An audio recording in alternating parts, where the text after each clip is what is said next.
Right, so hello and welcome to a brand new podcast that I'm trying to get off the ground and earn some money from. Like, to be completely honest with you, it's called The Joke's on Us, and the whole concept behind it is to highlight my journey into the stand-up comedy scene. And I thought to get people together, have the acts that have helped make me my night, the Crazy Ginger Cabbie and friends at the Backyard Comedy Club, that helped me promote it, well, not even fucking promote it, just to be there to make it what it is and sell hundreds and hundreds of tickets. I thought, who better to be my first guest than the geezer that actually got me into doing it, and Mr. Josh James. How are you, Josh? Good, brother. How are you? I'm good. I didn't know this was your first one. Very first one. Oh, there you go. Oh, it's fitting then. Yeah, absolutely. It's fitting. How's life? How's everything for you? Nice. It's all right, mate. Same old, really. Just feels the same every year, doesn't it? Stand-up comedy, like, full-time now? Yeah, full-time now, mate. So it's, it's different. It's not just like, it's different when it changes to being your livelihood. Yeah. You know, because pressure's on. Pressure is on a bit. Well, yeah, and you've got to hustle a little bit more. And you've got to think, well, actually, you know, I'm not just doing this because I love doing it anymore. Yeah. You think, right, what's going to actually make me money? Yeah.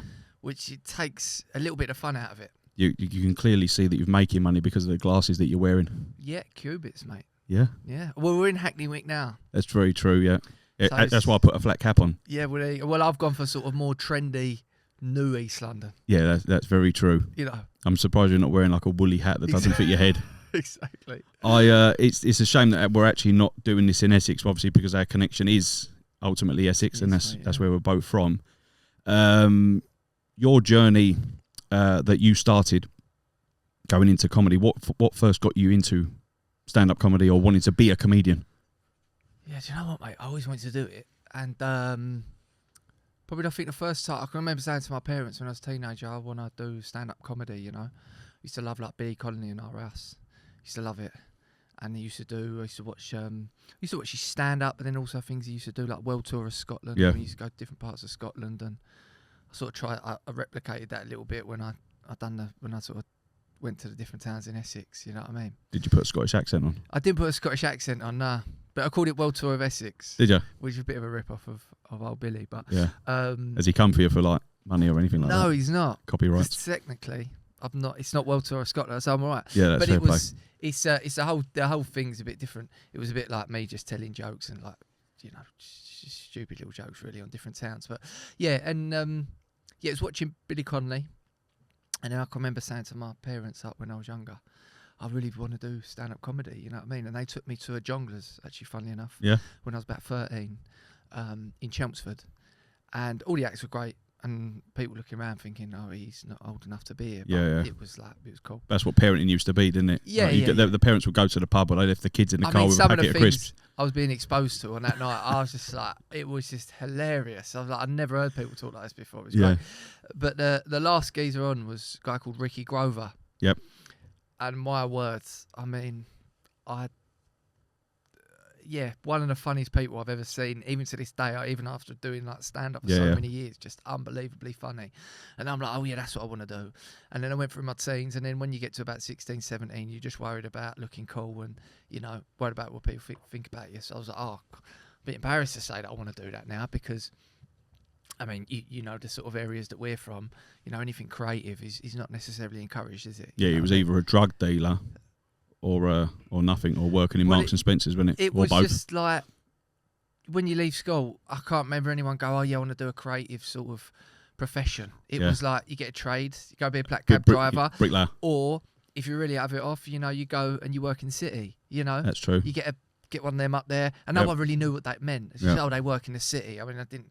Doing what? I still don't even get that now. When people say they put a title on what they do in the city, I still have got no clue what they're talking about. Well, that's what I've done. I left school and I'm like, oh, I can't really be a comedian. That's a bit of like, I don't know. I was just like, people like us don't do that. So I went to work in the city. Was you a bit of a Jack the Lad? You know, when you'd be out with your mates, or even when you're in the city vibe, you'd be out in a bar, restaurant or whatever. Was you always one to make jokes and take the piss out of people, or not? Or just take the material in and save it for a rainy day. Yeah. I would say I was more confident as a teenager. Mm-hmm.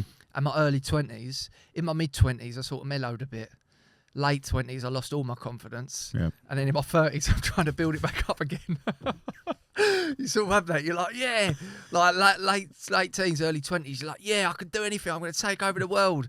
And then you like, life hits you, and you're like, oh, I'm not as good as what I thought I was. I'm actually a bit of a, you know. Yeah. And then your confidence goes, and then you sort of realise where you are in the world. And then in my 30s, I'm sort of mellowed out and building back my confidence up now, I suppose.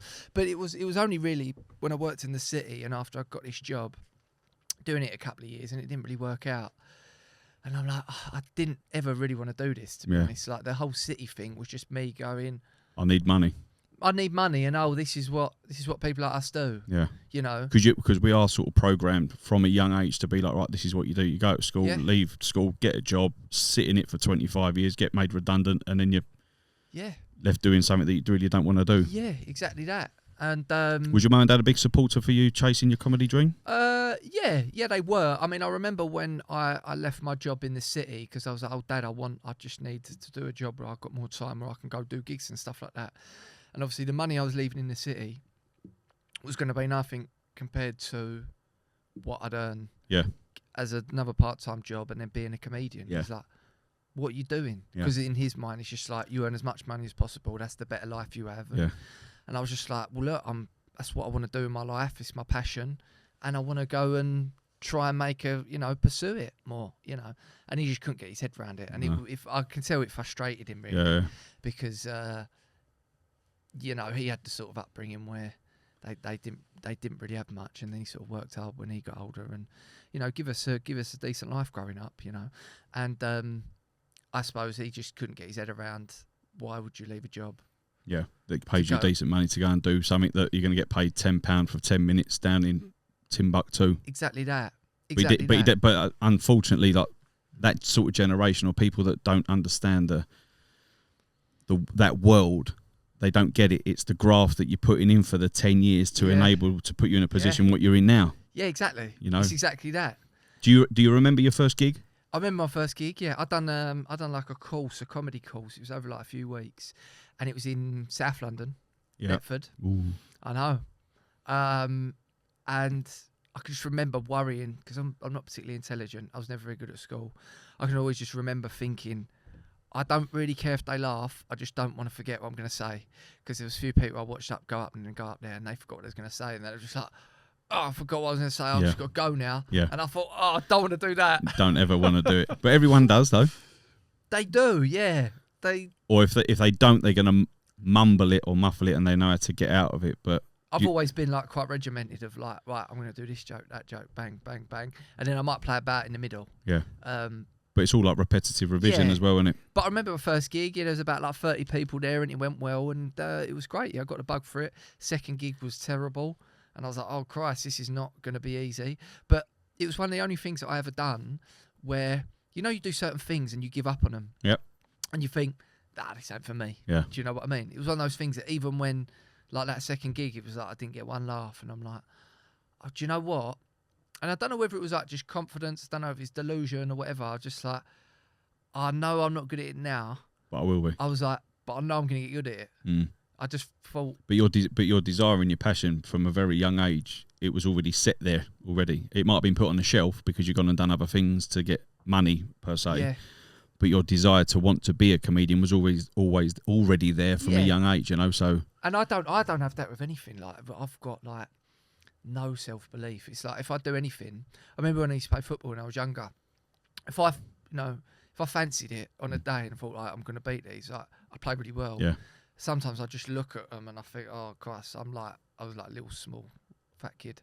I'm like, oh, they're like. We've all been there. They're all still 6'2". I really don't fancy it today. But yeah, with the comedy, I just had this belief that I was always going to get decent at it. I thought I was different to other people. Mm. I mean, you've seen the comedy circuit, majority of them there, like we are different, we're different sort of people to the majority of people in the comedy circuit. Very. Probably you more so than me. Yeah, but I'd see the thing is that even to this day, I don't class myself as on the circuit. No, I suppose not. You're sort of a little bit removed from it. Because I've gone a little bit of a wonky way around it. Because I remember, so getting a bit of context behind this. So building up sort of the followers and whatever. Yeah. And I remember you contacting me. Yeah. And it was around about just before like the Christmas of 2019, I think it was. That long Yeah, ago? about 2019. You said, like, you ever thought about giving stand-up a go? And I was like, absolutely not. No way, no thank you. Yeah. And I remember you saying to me, if you could nail the way you deliver your videos on stage, you could love it. You'd do pretty well out of it. They'll love it. Yeah. So I remember we done the Alex in Southend. Yeah. The Alex in Southend. God, was that like 5 years ago? Yeah, Alex in Southend. And I think it was my International Women's Day video, and I just sort of extended that. Being in Essex, sort of around your own sort of people, they got it, and I thought I think there was about 15, 20 people there. Yeah. And even thinking about it now made me like sort of poo myself. Yeah. But I thought I'd done all right, and then I got a few decent laughs out of it, and I was thinking, this is all right. Yeah. And you was like afterwards, you went, how do you think you got on? I think I've done all right. And coming from you, you'll always give me an honest sort of review, you know. Yeah. And you went, like, listen, for your first time, how you've done, and obviously like you just trim it down a little bit, but you'll definitely have a great set there. Yeah. And then I remember you said to me, there's a gaff there's a gig in Old Street. Oh, and it was 2020, and I think like my boy had just been born, or he was just about to be born. I think it was about the January. And January 2020, we went to Old Street near the ping pong place in Old Street. Yeah, it was ping pong. Went in there was about, I don't know, 10 people in there. 8 of them were like some of the other acts. And I know doing this stuff, this open mic night stuff, is that the other acts are there, and like if you feel that another act is sort of dying, you'll give them a bit of a clap to sort of get their confidence up. So I understood it. Encourage them. I've noticed on some of these open mic nights is that if you're like 5th or 6th on, the people before you, they just leave. Yeah. So that's what I've never understood about this circuit stuff, is that they'd like you there to applaud them and clap, but as soon as they're done, they're off. I've never understood it. I've got to be honest, I'm like that. Like I'll get there, I'll do my spot, and as soon as I'm done, I'll leave. And it's no reflection on... Because you're on the spectrum, probably. But do you know what it is? Probably. Mm. But no, do you know what it is? I'm like... It's not... And I wouldn't expect other acts to sit there and watch my stuff. It's just like... Almost you're there to work, you come up, you do your shift, and then you go. See, I think because I've come into the environment or the scene in a different way. Yeah. I see it more as like I think that everyone should support everyone. That's how I see it. Yeah. It doesn't mean I'm right, of course, but I understand. I suppose from your point of view, is you do with your crazy Ginger Cabbie and friends what you do every 3 months. Yeah. Yeah. I mean, I'm out gigging 3-4 times a week. Yeah. If I had to stay... I just want to get home. Everyone. If I had to stay there and watch everyone every night, I'd want to myself. Yeah, that's true. That's true. And that's no reflection of people up there. Yeah, it's just that as soon as I've done my work... No offence, I just want to get home to my family. No offence, I want to get home to my... You know what I mean? That's very true. I'll rein it in. But going back to Old Street... I totally get... And next time I do your gig, I'll make sure I stay to the end. Yeah. I'll put you on last, though. I'll put you on last. You've only got half hour. So selfish. He leaves every time. Every time he does his gig, he leaves. But he said he leaves. But someone else said that to me. They was like, "Oh, you just do what you want." And I was like, "Oh, I hope it don't come across like that." Just like he was like, "Yeah, Josh James just does what he wants." You know what? I'm going to get onto my first show that you done, but back to my second show that I done for the gig. Old Street. Yet again, there was a group of girls in the front, and they were boozed. And I remember there was the MC, can't remember his name, but Tom Ward was there. Right. And I got told before. I remember that now. I got told beforehand he was opening for Jack Whitehall. Yeah. I was like, fucking hell, I'm going on after Tom Ward. And I'm thinking, that's all right, I'll do this. It's fine. Yeah. Gone on, and the MC had told the girls in the front, because they were listening to voice notes at the front, and literally it's as big as this room. Yeah. Right. And he told them, he went, look, ladies, shut the fuck up, like, be quiet, have a bit of respect. And they're giggling, oh, how hilarious. He then introduced me, Crazy Ginger Cabbie, went on the stage, started talking. They started talking, and I went, ladies, you've already been told shut the fuck up, but the tone in which I've obviously said it in, it's offended them. Yeah. The acts supporting have not laughed, and they've all gone, oh, I can't believe he's just said this. It's a disgrace. Yeah. So then it's not like you to offend people. No, and then I've then obviously tried to talk about or take the out of my then set is then about taking the piss out of International Women's Day. Yeah. Birds getting on it and whatnot.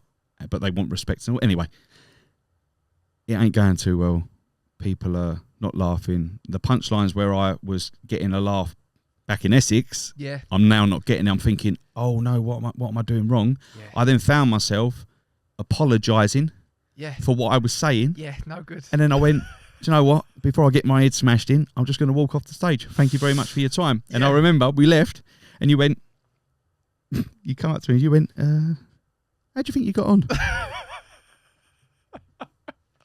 And I thought, do you know what? You absolute wet wipe. And I was thinking, what do you mean, how do you think I got on? Of course I don't. And you went, look, obviously you have that, but you even said it, you need these moments to sort of bring you down a peg. Yeah. Just to show that you're not invincible, but you're going to be all right. Yeah. And then, as everyone knows, March 17th of 2020, we know what happened, and then it delayed everything.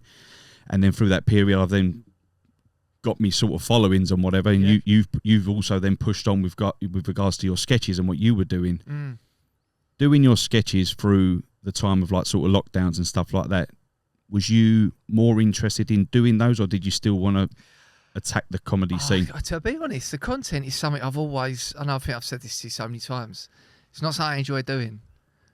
I don't, I started off doing stuff like on my phone and that, and I'm like, just like in my bedroom, and I'm like, I can't, and some of them getting real big views, and I mean, I think about the first one was the different football fans I'd done. It's brilliant. The football fans, it's great. But the first one I done of like the different London football fans. Yeah. Who took the biggest offence? Well, I mean, funnily enough, because I think all the London football teams were in that one sketch, it's a bit like, well, everyone's sort of, you know what I mean? Everyone's getting it. So it's just like, you can realise it's a joke, you know what I mean? But I remember doing that and that going like viral. Yeah. And I didn't feel good about it. I'm like, I personally, I mean, the jokes are all right, but I thought, I'm not that proud of that, in all honesty, because I'm like, it's in my bedroom, I'm on my phone. I don't know, it's not something that I'd pictured myself doing. I don't want to be like this Ginger Cabbie bellend. I want real. But that, I think with your stuff, it's cool, it's authentic, it's you in the cab, it's you every day. Yep. I love that. And that's what loads of people love about it. With me, I'm like, I don't really want to be the guy making videos in my bedroom. Yeah. When I'm fucking however old. And also, a big reason what got into comedy is because you see people that you aspire to be like. So, for example, for the stand-up is Billy Connolly, but then in terms of the sketches, it's like, well, I love Paul Whitehouse. I love Catherine Tate. Yeah. And I'm like, well, that's not that, is it? So that's why I started doing the sketches, like getting my mate to video them and really trying to make them look like old school sketches of something you'd maybe see, 10, 15 years ago, like Catherine Tate show or a Fast show. Do you know what I mean? Stuff like that. So, because there is an audience for that still.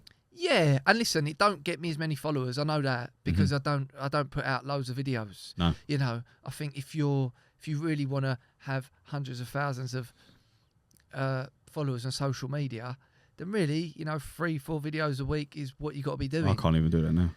And I'm like, but I've tried that, to be honest, and it's just not for me. No. Just like, it don't feel good. I will say even though when you do a video and it, like you say, one of them or two of them, whatever, a few go viral, and you see the emojis come in and everyone's laughing and everyone people tag other people and that reminds you of Auntie Julie and that's Uncle Terry, like that. It's great, but I agree that you cannot beat having that in your face reaction from people in the crowd. Yeah. So when you're sort of standing there and you've got the lights beaming down on the people in the first few rows, you're like, they're looking at you in anticipation. Yeah, and when you might not even have to say anything really funny, but they're already engaged because they're paying to come and see. They want to see you win, and they want to see. How exciting is it? It's great because you could go up there and you could fucking absolutely die on your ass. Yeah. And that's part of the fun. Yeah. That's part of. And they take the piss out of it, and then it gives you then. But that's part of the fun. Before you go up, you think this could be really embarrassing for me. Yeah. Like this could be the night that it don't really go my way. Yeah. Speaking of that, I remember my very first show that I put on at the Backyard, and I think I had about eight acts to fill slots because obviously I'm like, there's no way I could do 2.5, 3 hours of talking absolute waffle, so I need acts to fill in the gaps. And I had. Sorry if I missed people out, but I had Tom Ward, Lenny Sherman, Laura Smith, Andrew Mensah. Yeah. All Right fans had a little bit of a cameo. Tom Ward's Mrs. Freya Millard. Yeah. She congratulations to them, by the way, having their baby and all that. Yeah. But when it happens, like when it does, so when you go up there and when you've got that sort of that feeling of, oh look, this is, it's a bit like going in a boxing ring a little bit. You think this could go. This could go terribly, but then when it goes well. Done a couple since though of my shows. I mean, you've done 3. Since, done 3, I think. I've done about 3 or 4. But yeah, they've always been good. You nail it all the time, and I've never. I remember there was a point in your life where you spoke about possibly giving it up. You was going through a moment where you was not contemplating life. It's not that deep, but you was contemplating: is this actually the avenue in which I want to go down? And going against everything that you sort of convinced your dad that you wanted to do, your family, and I remember saying to you definitely you're good at what you do, but still believe in what you're doing. Keep doing what you're doing. But then obviously when you continuously go into all these gigs and then you're not getting anywhere, but you feel that you're not getting anywhere, it's easy to give up. Yeah, I think so. I mean, I think that was also down to the point at the time where I was drinking a lot. Do you know what I mean? And I had a lot of like personal problems going on with all that sort of stuff. Can you talk about it? Yeah, I mean, I think because there are people around our age group that would and still are going through similar situations to you. Yeah. So I think. And I'm not blowing smoke up your arse here, but I genuinely feel that people like you that do have a platform as well, and the journey that you're on and to where you've got to, can help other people in sort of making better decisions for themselves, you know? Yeah. Do you know what? And also, though, so I had a problem with addiction, basically, long and short of it. And that's what sort of absolutely mashed up my whole 20s and, just fucked up my whole life, to be honest. But, I've not drank in sort of multiple years now and, like, life's good, do you know what I mean? And turned it all around. And now I look at, I think to where I was to, like, what I'm doing now, in 2 weeks I'm supporting Mo Gilligan at Hammersmith Apollo. And I'm like, I do give myself a hard time, as you know, all the time. And I don't really believe in myself. But I'm going to enjoy that night because from where I've sort of come from, I'm massively turned it around. And if I can do it... you think that anyone can? Anyone can, yeah. They absolutely can. But it's not easy and it does take hard work. You've really got to work on yourself. And it will take multiple times probably of you getting up and thinking that you're well again and then going back out there and, making the same mistakes. But you can do it, 100%. At the same time, I also don't want to be like... I don't want to... if you got a problem with addiction and you want to reach out to me, you reach out to me. I'll always message you back and I'll always point you in the right direction for sure. But also, I don't want to bang the drum for it too much because I don't want to be trying to use it to try and get more attention and also play the victim of like. No, but you don't. But I do think that there's nothing wrong with people, and I take the out of everyone, anyone's lifestyle. Hashtag be kind. Yeah, exactly. Yeah, all that stuff. Yeah. But I do feel that there is nothing wrong with talking and highlighting stuff. What I don't like in the mainstream stuff is that they'll talk about, for example, what we're in now, Movember, right? Or they'll dedicate a day to men's mental health and stuff, and then the next day, then back on mainstream TV with a panel of women chastising geezers for like leaving a pair of socks on the floor and like saying how annoying they are and kicking them down. Whereas I think that if you had more people like yourself, even like me as well, talking about sort of real things and real issues, and that's what I try to do with my sort of my comedy or my material, is that I try to talk about everyday life and I try to talk for the general public as they would down a pub or indoors and things like that, do you know? And I just think that, people like yourself, don't be afraid to... No one would ever look at it, like your supporters would never look at you and people like you as like, oh, he's a victim, he just wants people to feel sorry for him. Like, it's a genuine thing. But also... because you don't go on about it all the time, is what I'm saying, I don't go on about it all the time. But if you know, you know. Yep. If you listen to my podcast, you know I bring it up. Yeah. I'll talk about it quite lightheartedly, though. What is the name of your podcast, so everyone knows? That Josh James Show. That Josh James Show. Yeah, nice and easy. But also, I believe, look, like I said there, if you've got a problem, my Instagram is @JoshJamesy. If you reach out to me, I'll tell you where you went and helped, and whatever. to help. Yeah. But I'm not going to be one of these people on social media that is doing it to try and look like this fucking amazing guy. I think it's better to help people. Yeah. Not in front of the camera, not on social media. You know, what's important is actually doing it day to day. You know, and there's people that I help. And there's people that have helped me, you know, and they don't want any big sort of adulation for it. That's just how it is, you know what I mean? So I just try not to make too much of it. Yeah, but you're just letting people know that you are there if people need a help or a bit of advice, you're there. But I'm not fucking milking it. Yeah. You're not trying to get sponsorship for it. I don't like, listen. We're going to see you in a month. I help loads of people. Yeah. Fucking, how about you all follow me? Yeah, and buy tickets to my tour. Because I'm a really good guy. £27, but the Queen's Theatre, they're at 55 quid. Fucking, it's great. You know, you've got to talk about your mental health. And don't forget to buy tickets to my tour next year, joshjamesy.com. The link is in the bio. Yeah, exactly. Because I do, you know, I'm not doing it for that. I think people would appreciate that, though. I like being honest. Yeah, listen, I don't want to make a big song and dance about it. I will, if you message me, I will help you 100%, and I do help people. So what you're saying is that if you are struggling or you're having a few dark thoughts on whatever, and you want to engage with someone, Josh is your man, and he won't take 3 days to reply. Yeah, not too many of you though. I don't want too many of you in my inbox. Yeah. Just 1,000 a week. I've still got a life to live. Do you know what I mean? But, still got a son to provide I just think it's better to do it like that way. You know. Talking about bringing it back to Essex. Yeah. You're about to embark on a tour. I'm doing a tour, mate. Yes, it's called Doing All Right. Funnily enough, it's a lot of the things we've spoken about in terms of going to work in the city, trying to do well for yourself in life, and then it like all going wrong, and then drinking, and then being like, oh, poor me. So everything that you just said, don't feel sorry for me for. Buy a ticket, feel sorry for him, then laugh. Yeah, there's a few moments in the show where like you think I'm like going for the "I'll feel sorry for me" bit, and then I always, you know what I'm like. Yeah. You know what I'm like. I never keep it too serious for too long. No. If it ever gets too serious, I'm like, no, fuck this. We've got to get a joke in here somewhere. Because you have got the stigma of the title, Essex, like the cheeky chappie from Essex. Yeah, and you are. Do you think I am? I think so.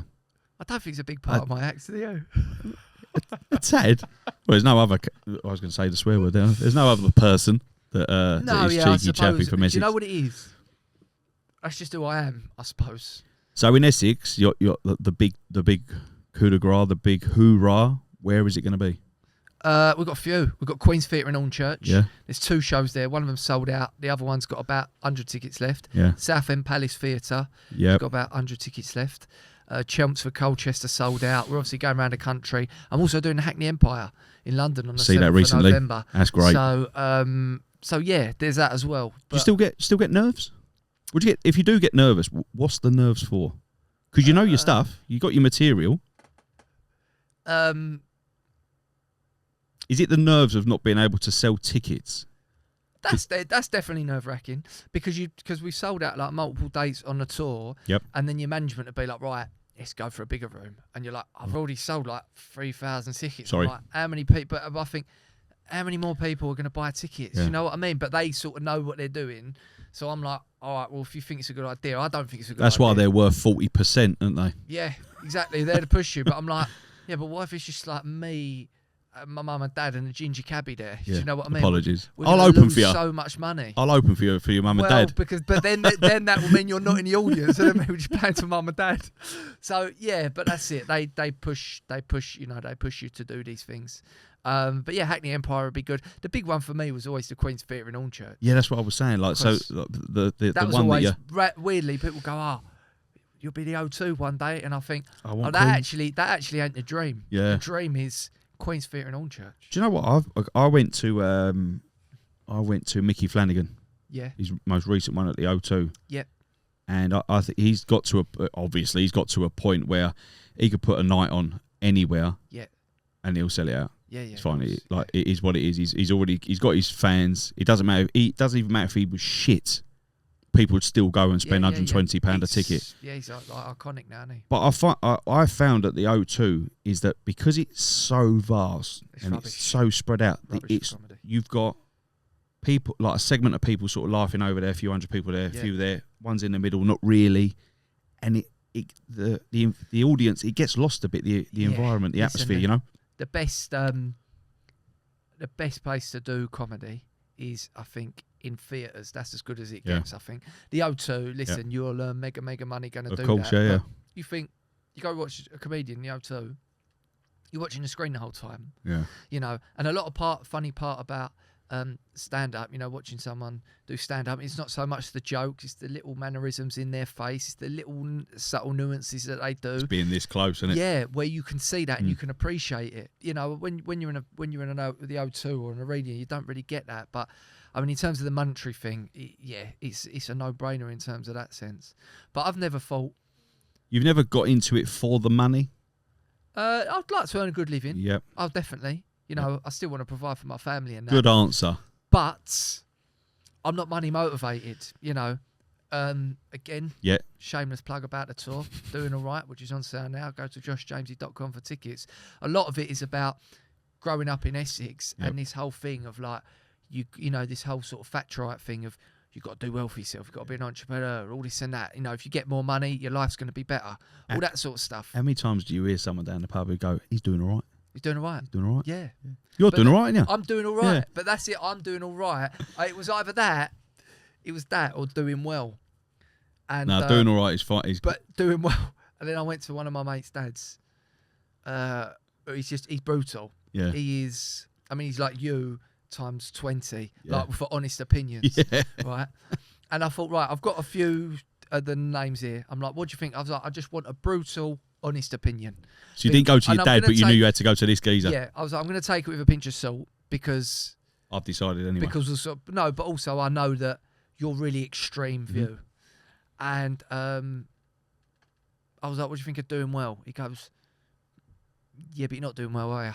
And I was like, do you know what? That's exactly what I need to hear. You're absolutely right. I'm not doing well. Yeah. I'm doing all right. Yeah. You know what I mean? So he called it doing all right. Has he got a free ticket to the show? No, I told him you got to pay.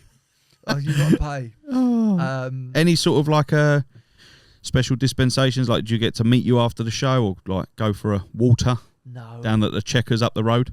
Absolutely. I've given them a plug. You're welcome, by the way. Checkers down the road. Yeah. No. Yeah. I think hopefully after each show I'll do a little meet and greet, but it'll depend on time really. Oh yeah, because you like to f*** off, don't you? Well, no, it's not that I like to f*** off. Yeah. If people come to watch me, just me and my show, then I'll stick around. Yeah. But yeah, hopefully I'll do a meet and greet after the shows. I reckon you should go into like the concourse after and just have a little mingle. Yeah. Well, the thing is with the Queen's Theatre, go on. There's one show at 7 and there's one show at I think 9:30. 9:30. Yep. 9:30. So it's like we got to be able to do the show and get all them lot out before we get the Knox lot in. Yeah. And that's about, each show is 600 people. So it's like that's a lot of Doing people. all right. So yes, doing all right. Doing all right. Yeah. I love that. So that's that really. I need to figure out a new name for my nights, because Ginger Cabbie and Friends is so boring. It's lazy. No, but it says what it does on the tin, doesn't it? Really. And Friends. Do you reckon they're my friends? Do you reckon they like what they do? I don't at my think night? they're all your friends. No, of course not. What, the fans or the people, the acts? The acts. Yeah. I've got to say, Go on. out of all comedians, like, there's only a handful I'd actually say, yeah, they're actually a friend. There's a lot of acquaintances. Would you say that if you was to do a barbecue? Yeah. At your house? Oh, you get invited. Oh, I know that. Yeah. Cheers. I won't go now. Is there? Would you say you've got 10 acts over the last however long you've done it that you'd be able to sort of be like, yeah, do you know what? I'll absolutely invite him, or her, for example. Yeah, I think it would be more people that have helped me along the way, maybe. Because you've done it a long time. You should have 10 at minimum. Done it a while. I've done it a long time. Like I said, a lot of those years was me fucking about and being a bit of like just a loser, really. So not really like concentrating on it that much. Let's get into the nit and gritty of it. On your journey, all the people that you've met. Yeah. And I'm talking about comedians, acts and stuff. Has there been people that you've met and you actually thought, you're actually a bit of a prick? Oh yeah, loads. Who? You ain't going to get in trouble. Yeah, there's this geezer. He basically does like content at the front of his cab. And But I'm He's not. got all these fucking catchphrases. Up the Johns, up the workers. Oh, shut up, mate, you silly prick. Speaking of which. But He that's calls my himself- real mate. He calls himself Ginger. He's not even really properly Ginger. Yeah, my real mates say that. Do you want to come to my show? I say to them, do you want to come to my show? They're like, nah. Nah. No, we're going to see you down the pub in 3 hours. Yeah. No, not at all. No, do you know what? It's like, it's not good to hold resentments, is it? No, but it's not resentment. But do you know, like when you meet someone, you thought you've built up this thing that you think they're actually going to be really decent because their act or whatever is really good, and you think like, do you know what? I bet he's going to be actually, or she is going to be actually a really nice person. But you met them and you thought you're quite up yourself. I don't really like you. Yeah, but you don't. I mean, they're probably. Yeah. You're scared just in case you have to work with them on TV. No, 100%. That I would never as well. I'd never come on a podcast and say, I think they're a prick because I might think that now, but things might change in the future. Sure. Do you know what I mean? Yeah. Things change, and people can be pricks, but then they can also start being all right. Do you know what I mean? They can see the error in their ways, and they can be all right. There's people that probably would call me a prick, because I'm a certain way with them. There's definitely people that I have been. Do you think some people have never not understood you? Because you're very different from what I see on the circuit from the people. 100%. Yeah, I get that a lot. I've had someone say to me before, the geezer thing goes on far too long, and I just laughed. I'm like, oh, about your act? Yeah, and I just laughed, and I'm like, well, that's just who I am. I'm like, that's just who I am. Yeah. And in my mind, like where we're from, I wouldn't really class myself as a geezer. No. I'm like, I'm not really like that, No. know. Yeah. But for all them lot, they're like, oh yeah, he's like, yes, it's geezer or whatever. It's and I'm an like, act. But also, if you come to live where I live, I'm really, in comparison to other people, I'm really not a geezer. Yeah, mellow. Quite middle class. I'm actually quite like just nice kid. Yeah. Go to a farm shop. It's funny that you think I'm a geezer. Yeah. Because obviously you don't really come in contact with people like us. Yeah. But so getting misunderstood sort of all the time, really, for sure. But is what it is. You don't let it. You don't give it any fault. Really. I would assume in this line of industry, you've got to have thick skin because you can quite easily be sort of beat down and take that on board and be like, if you was in a weaker position mentally, you could be like, do you know what? I actually don't like this environment. I'm going to be out. Yeah, and also we don't all know it all. Do you know what I mean? No. The people that make me laugh is the people that really think they really know what they're talking about because you see some people, they'll say certain stuff to you and they might run a comedy club or a comedy agency and then you think, oh, but that's the other, you think I'm rubbish, but that's the person you're backing and you think, oh, well, I can see that that's not really. Yep. So if that's what you think's good, then yeah, fair enough. I'm Cool. not going to be for you. Do you know what I mean? But yeah, it is what it is. And one thing what people got to remember, comedy is subjective. People that love you, Very true. right, are going to hate another comedian that is actually really good, but Yeah. it's just not their thing. Yep. And they're going to go about that other comedian. Oh, he's not funny. Well, no, actually, he's not. You just don't find get him it. funny, Yeah, and yeah. you're not and at the same time, you're not the target audience. Of course. That's what my nan used to say. So my nan was quite posh. She died last year, whatever. Won't get into it. But she used to say to me, now, Aaron, I hear that you're doing quite well on this TV stuff. Yeah. And I'm like, I'm not on TV. I said, it's called social media, Nan. She went, yeah, it's on the TV because you watch it through your phone, don't you? I went, yeah. She went, but I'm told that you swear. I went, yes. I said, who's telling you that? She went, oh, people in the family. And I'm like, and I went into the family group, stop grassing me up to nanny, all right? Yeah.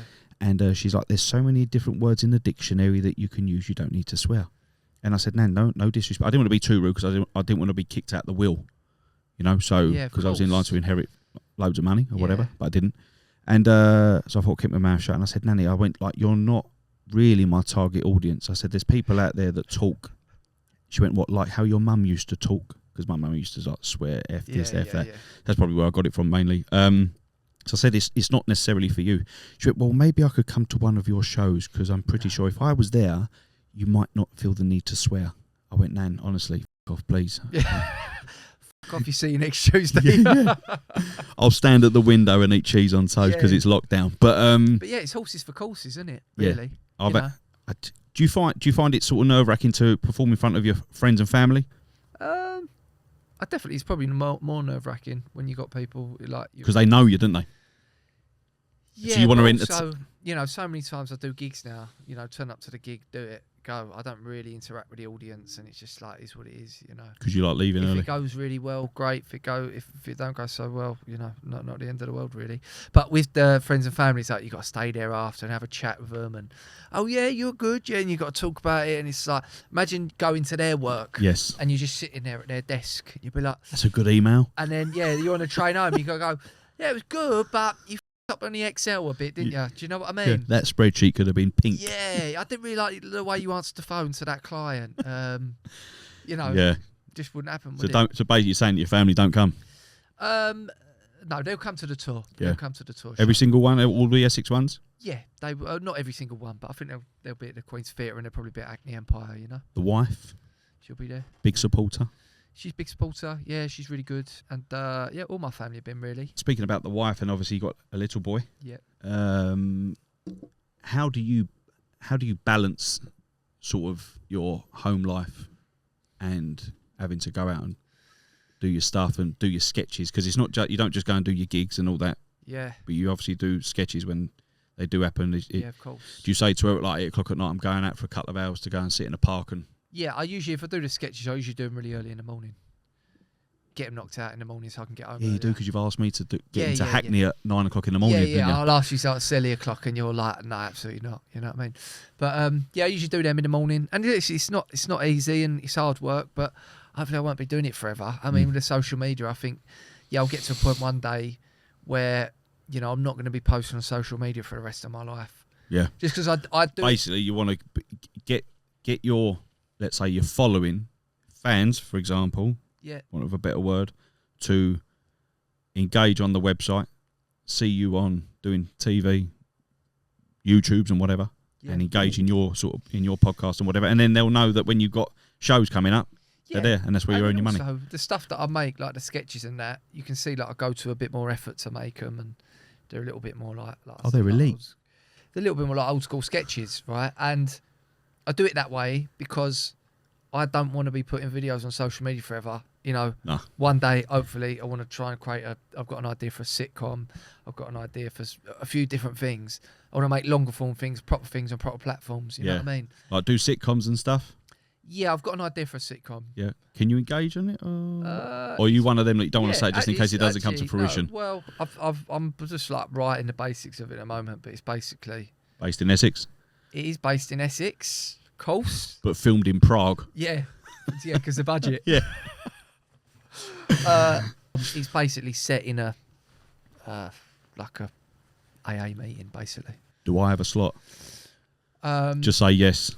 Do you know what? Yeah. I think there's a few. I mean, an AA meeting. That's brilliant. Yeah. An AA, but there's a different spin on it. It's not just an AA meeting. I can imagine. And I'll tell you after because it's a bit weird. Yeah, that's fine. You're gonna be like, oh, well, that's a bit weird.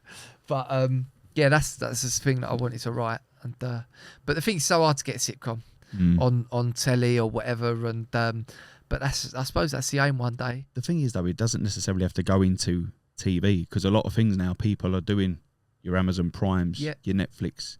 So like those sort of not documentaries, but like a series, like a 4-part series, can go into that. So it's not. Look at that Supercell that's on Netflix. Yeah. That started off with I think he's called Ratman. Mm-hmm. And he was sort of creating things, putting them on YouTube, like series of. Yeah. And he's created Supercell on Netflix, which was #1 on Netflix. And seeing that, I was like, oh, that's inspiring. You know what I mean? So it's good. I mean, I don't know if I'd ever get on Netflix, but certainly the idea is to write something like longer form. You know what I mean? Dye your hair blue, you'll be all right. Yeah. Maybe. Yeah, I need some sort of ism. What's your a few quick fire questions? What's your favourite place to gig? Favourite place to gig? That's a good question. And don't be PC here and just say up the creek because you signed into their agency. Yeah, that would be one of them, though. Yeah? Just because I feel so comfortable there. Yeah. But probably, I think the best club in London is probably Top Secret Comedy Club. That's brilliant. Reasons for it? Just because they treat you nice, treat you good. The audience is always banged out. They're a comedy savvy audience. Yeah, and they treat you with like you can do 3-4 shows of them in one night. You know what I mean? And they treat you well. So I'd probably say that. But then, you know, I'm enjoying doing this tour support with Mo. Yep. That's great because there's no real pressure on you, and you're doing these big venues, and you get to experience feel like a rock star. You know what I mean? So they're great as well. Who's your comedy hero? One person. It's this geezer. He does content in the front of his cab. Such a melt. Trevor. He's got these great catchphrases like "up the Johns, up the work." Oh, he's great. Love him. I would probably my comedy hero. Who could you binge watch? No questions Dave asked. Chappelle. Dave Chappelle. Yeah, he's the GOAT. He's the greatest in my opinion. Although I do also like I like Tom Segura, the American comic. Bill Burr. Bill Burr's great. Probably not one of my favourites, but yeah, one of the greats. And look, I do like Ricky Gervais. Yeah. You know. Oh yeah. Right, yeah. I do like. I just you know. I mean, I suppose my comedy's a bit more edgy, and he really. I don't know. I do. Because he's put I do himself enjoy into a Ricky Gervais. position where he can just talk about anything. He's so Keiko. Oh, he's He's untouchable. He's uncancelable. Yeah. But then, listen, there is still a debate of thinking because he's uncancelable. Or he did work. Should he still be saying some of the jokes he's saying? And there's some bits I think you're better than that. But then also some bits that some people disagree with where I'm like, oh no, but that's funny. Yeah. You know what I mean? Yeah. So listen, it's as I said, it's subjective. But who could I binge watch? Yep. Dave Chappelle for me. He's on another level to anyone else. I think. Yeah. What's the strangest advice you've ever been given in comedy? Strangest advice I've ever been given in comedy is when I first started doing comedy. Right, I'd done this comedy course, and I was about 23 at the time, and obviously I was just like, you know, gel in my hair, like look like proper like Essex boy. Do you know what I mean? Yep. And my teacher at the time, he was like, right, what you need to do is you need to really play on like this of being like, you know, bit of a Jack the Lad ladies man. And I'm like, well, I'm not a fucking ladies man, that's for sure. He's like, what you need, like your photo, like your thingy photo that you put on the poster and all that, it's got to be you, 2 girls there, a sports car. And I'm like, and I can remember when he was telling me this thinking, oh no, well, one, Shut up, Dad. yeah, but one, I'm thinking, one, that's just not me at all. Yeah. And I'm worried if you think that is me. But 2, I was just thinking, no, that is shit advice. And I haven't seen you do it.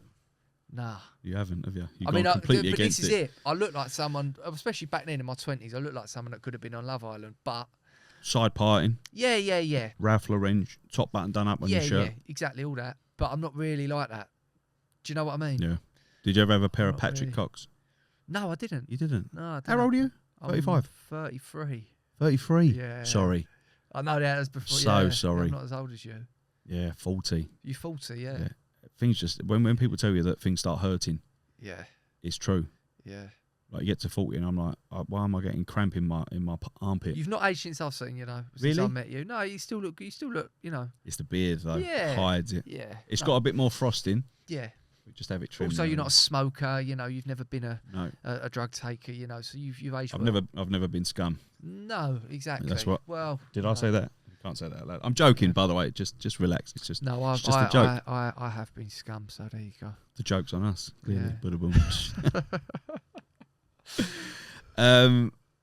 Our little bond that we have, our little relationship. Yeah. I enjoy it. Yeah, I enjoy it, mate, yeah. I appreciate that you still keep me, listen, at arm's length, but I appreciate that you still get me involved in some of your Do you sketches. think I keep you at arm's length? Yeah, because you're probably scared that I'm going to swear in front of your wife and your child. So. Oh no, I'm not bothered about that. No, I like the fact that what I appreciate is that what journey am I on? Like the journey that I'm on in like the content creating and trying to be different, but sort of being true to myself. Yeah, is that you still involve me in stuff, me in things, you know, and also as you do with me though. Yeah, but this is what I'm saying. So I'm a stickler for sort of just being upfront and honest, having good morals and supporting people. Yeah, you really are. And anyone who's watching this, and I always thought this about you, is that it's funny because if you watch your stuff for the content you do, and I think people maybe expect you to be brash or whatever, I've got to say you're real like old school in terms of your values and like being honest with people. And if you say you're going to do something, you do something. You're there. You don't let people down. Like you're really old school in that sense. Yeah. And I think that's what's brilliant about you. You know, because not everyone's like No. that. You're very honest. You're genuine. You're a kind person. You think about others. And it's funny because like the persona like the crazy Ginger Cabbie, that is far removed from that. Yeah. You know. And it's interesting because you see, as we spoke about before he's coming in here, there's people that are on social media, they've got different personas of being this and that. And you think, wow, they look like a really nice guy and that's great and blah, blah, blah. But it's not necessarily their reality and how they are like in real life. Yeah. You know, whereas you, I can honestly say now, and I don't know if this comes across in your content but you really are very honest, genuine. You know, you think about other people. You don't really have an ego. You're just your old school, like good bloke. Do you know what I mean? Yeah. I tried to even like on my. Thank you, by the way. No, thank you you're very welcome. much. Thank you. I haven't paid you to You're do still that a either. prick. Yeah. You're still a massive prick. Don't get me wrong, but because even on my sort of my comedy nights, when because of my material and the way it is, I try. When some people say, I've got this wonderful person that will do great on your nights and things like that. Yeah. I think that I hope that they've seen me and my material to be like, do I really want to be associated with this geezer? Yeah. But I'm appreciative of you continuing to. So it's like if I say to you, Josh, I've got a night coming up on whenever. You're like, as long as my agency haven't got me doing anything or I'm not on my tour, I'm there. I've got that relationship with a few people. And I know if I bailed you up and you've got a night on and I said, I'm working on something, can you give me 5 minutes on that? I know you would. Do you know what I mean? So, you know, and that's always there. And it'll always be there, mate, because you've always been good by me and you're honest, you know. You're just a good bloke. Cheers, mate. Thank you very much. Good bloke, bit of a prick. Yeah, we should do more with each other. We should do. Invite me round for a barbecue. For the thing is, I've got my mate Louis now, and yeah, but he's a proper comedian. Well, he sort of filled the void of like my ginger mate. Yeah, my ginger mate. Yeah. As everyone knows, like you can only really any self-respecting person can only really have one ginger mate. Yeah. Do you know what I mean? If you've got more than one, then that's bad. You can't do that. You know, you got to have one ginger mate. That's the maximum. Sorry, quota's full. Yeah, because the room then starts stinking of piss. Yeah, it's just not a good vibe. You can't have too. I know, I agree. But Louis is great. You can't have too many gingers about.